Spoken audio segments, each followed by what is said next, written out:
자, 오늘 일사 말씀은 마태복음 19장에서부터 21장까지 많은 사건들을 전개하고 있습니다.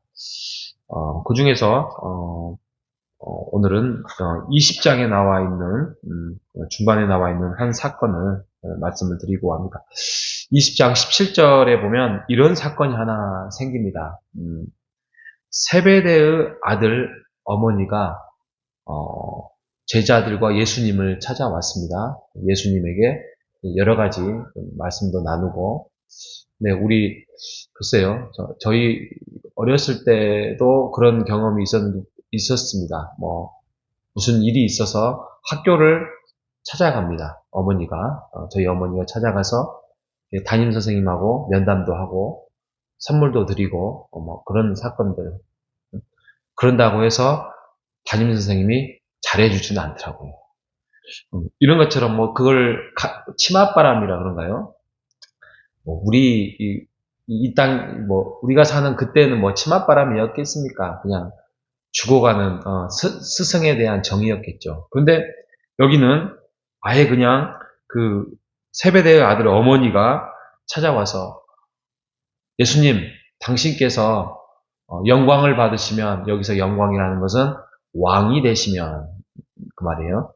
왕이 되시면 우리 두 아들을 하나는 좌편에, 하나는 우편에, 그러니까 하나는 좌의정에, 하나는 우의정에 들어서 사용을 하시면 예수님께서 일하시는데 아주 편하실 것입니다. 라고 이야기를 합니다. 여러분, 그 말을 들었을 때 예수님의 마음은 어땠을까요?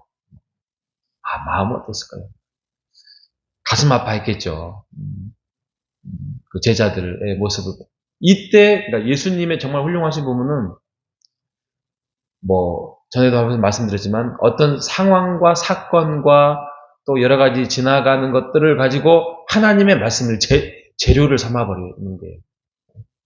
날아다니는 새, 들판에 서 있는 나무, 풀, 또 여러 가지 바리새인들이 말하고 있는 어떤 공격, 이런 것들을 가지고 하나님 나라의 선포, 또 주의 말씀에 대한 그런 것들을 정의하고 선포한다는 것이죠.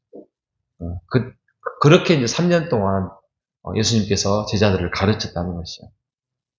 그때에 예수님께서 그 제자들에게 말씀을 하고 있는 부분이 오늘 새벽에 읽었던 말씀입니다.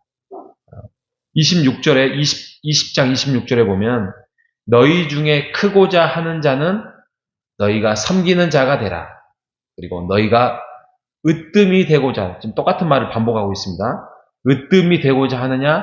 그런 자는 너희에게 종이 되어야 하리라. 나는 섬김을 받으러 온 것이 아니라 섬기려 하고 나의 목숨을 섬기는 마음으로 많은 사람들을 살리려고 주러 왔느니라 하면서 예수님의 이 땅에 오신 목적을 말씀을 하고 있습니다. 그래서 오늘 짧은 시간이나마 우리가 섬김에 대해서 말씀을 한번 나누고자 합니다. 제일 많이 들었던 용어가 순종, 교회 안에서 순종이죠. 그리고 섬김, 또 뭐 있죠? 예배, 기도, 그런 거잖아요. 근데 여기서 섬김이라는 단어와 예배라는 단어가 어원이 같아요. 그러니까 예배하다, 하나님께 예배드리다 라는 말은 우리가 하나님을 섬깁니다 라는 말씀입니다. 그러면 우리말로 말하면 서비스죠. 서비스. 어디에서 직장 생활 하십니까? 예, 저 서비스업입니다. 그런 거죠. 식당에서 이렇게 서비스 한다, 그런 거죠. 근데 우리가 이 땅에서의 기준은 돈이 주고받지 않으면 서비스를 하기가 힘들죠. 그죠? 내가 이유 없이 남의 식당에 가서 일을 하지는 않죠. 내가 봉사하겠습니다. 서비스하겠습니다. 그러지는 않죠. 거의.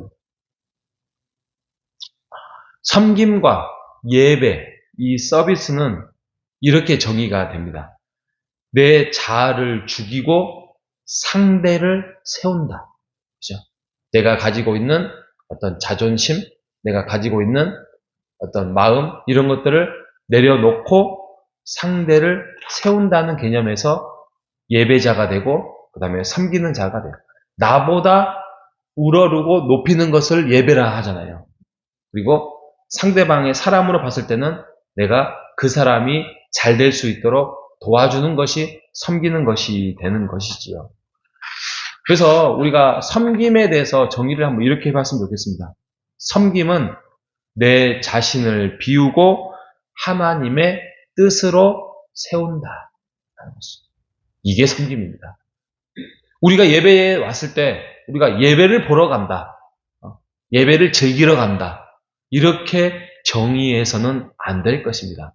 그거는 새신자나 아직 믿음을 잘 모르는 사람들이 그냥 오는 거죠. 교회를 하나님을 만나고 하나님과 함께 교제하고 또 성도들과 함께 밥을 먹고 또 즐기러 오는 것도 중요합니다. 그런데 예배는 바로 섬기는 거예요. 누구를 섬겨요? 하나님을 섬기는 거예요. 그래서 거룩이라는 게 들어가는 거예요. 거룩. 그래서 우리가 뭐 거룩한 게 뭐 깨끗하고 뭐 흠이 없어야 되고 물론 그 말이 맞습니다만 그 거룩 앞에서는 유일하게 쓸 수 있는 분은 우리 하나님 한 분뿐이잖아요. 그래서 우리가 하나님 앞에 거룩하게 예배를 드립니다라는 차원이 바로 하나님의 뜻으로 나를 만들어 간다는 거예요.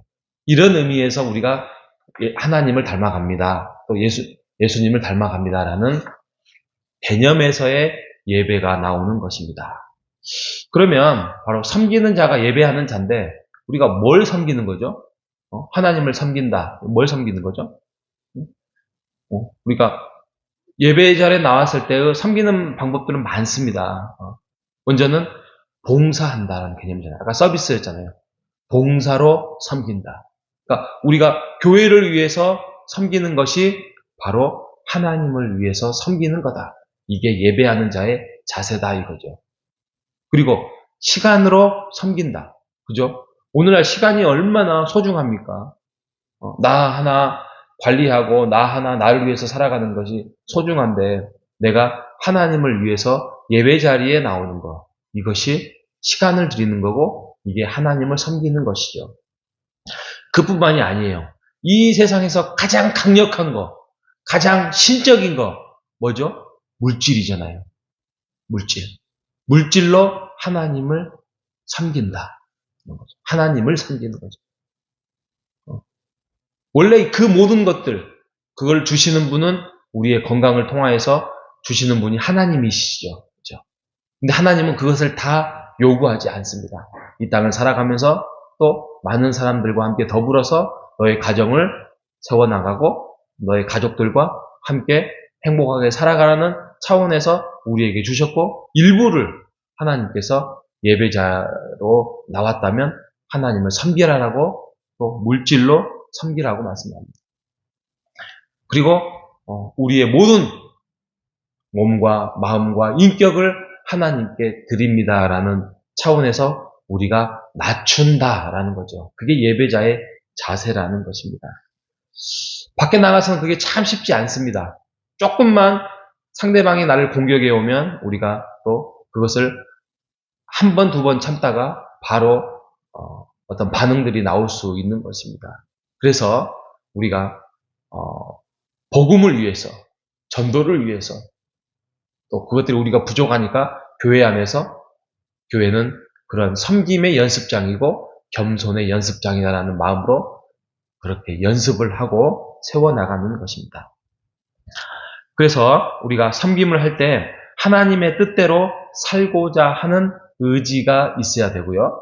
첫 번째로. 두 번째로는 우리가 섬김을 할 때는 하나님의 뜻을 위한 수고가 있어야 합니다. 마지막 세 번째로 섬김은 하나님의 뜻대로 살아가는 행동이 필요합니다. 우리가 하나님 안에서 의지와 수고와 그 행동 안에서 우리가 하나님의 사람으로 조금씩 세워갈 수 있는 여러분 되시기를 바랍니다. 다시 한번 말씀드리지만 섬김은 하나님을 알고 깨닫는 자만이 진정으로 할 수 있는 순수한 마음입니다.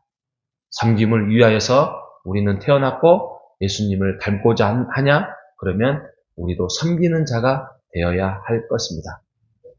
나는 내가 가지고 있는 영역은 지금 현재 60%밖에 되지 않는데 하나님은 80%를 요구하지 않고요.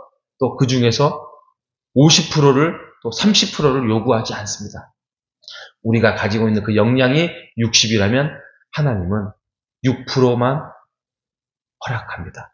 우리가 할 수 있는 데까지만 우리가 하나님 안에서 헌신과 섬김으로 예배자의 마음으로 나아가는 우리 모두가 되시기를 주님의 이름으로 축복합니다.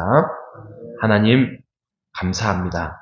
오늘 말씀을 통하여서 이 세상에서 통용되지 않는 섬김에 대해서, 예배에 대해서, 서비스에 대해서 알려주셔서 감사합니다.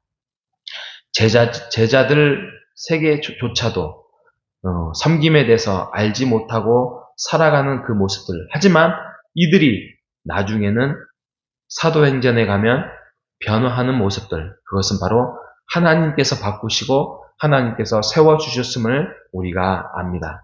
하나님, 우리가 호산나 교회 예배 공동체 안에서 진정한 섬김과 예배의 마음으로 내가 하나님 앞에서 온전하게 하나님의 뜻을 채워나가는 훈련을 잘 할 수 있도록 주여 인도하여 주시옵소서. 섬기는 자가 리더입니다. 진정한 리더자가 되어서 교회 안에서 아름다운 하나님의 나라를 세워나갈 수 있도록 주여 인도하여 주시옵소서. 살아계신 예수님의 이름으로 기도합니다. 아멘.